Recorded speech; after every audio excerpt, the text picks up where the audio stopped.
You want to know something? People talk about this whole thing with progressivism and moderation and centrism and far right and far left or too far right or too far left or not enough.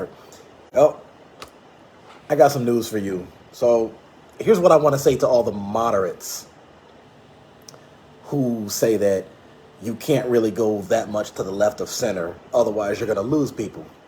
Well, here's the thing.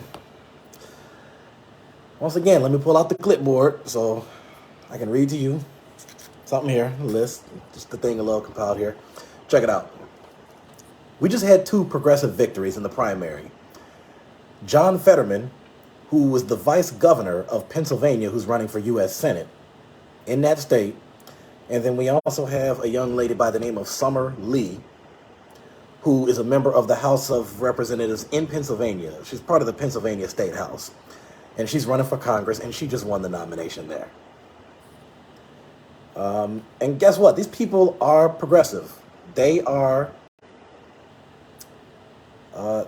considered real leftists.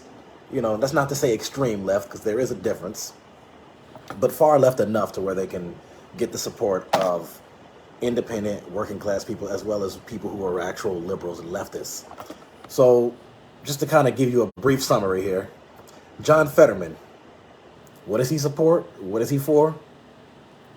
Gun safety, legalize marijuana, raise the minimum wage to $15 an hour. He believes that healthcare is a human right. He supports universal healthcare. I hope you guys are getting this so far. He supports a woman's right to choose, criminal justice reform. Now let's check Summer Lee. I'm sure hers is much different. Medicare for all, free college. Oh, maybe it is the same. Cancel student debt. She supports voting rights, the voting rights of 2021, immigration reform, and criminal justice reform.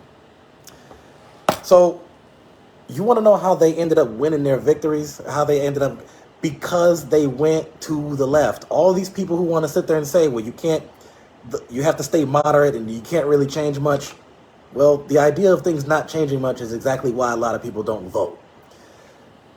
And I know people say, well, when you look at people like, Alexandra Cortez and Rashida Tlaib, oh, they only won that spot because they're in true blue districts. Well, guess what?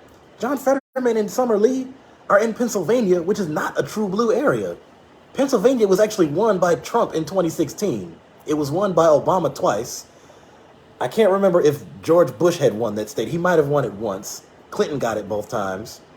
So as you can tell, Democrats and Republicans have won that state. Joe Biden had won that state in 2020 by, even though it was a thin margin, it was just over 80,000 votes. So Pennsylvania is one out of a handful of states that has a huge block of independent and down the middle voters. These people don't just always vote, all right or all left. Pennsylvania, along with Ohio, Michigan, Wisconsin, Minnesota. You can kind of say Florida, but Florida still kind of leans more to the right, leans more to the Republican side for the most part.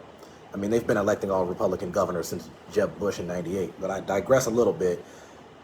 So these people ran left-wing policies in independent districts, and those people voted for them.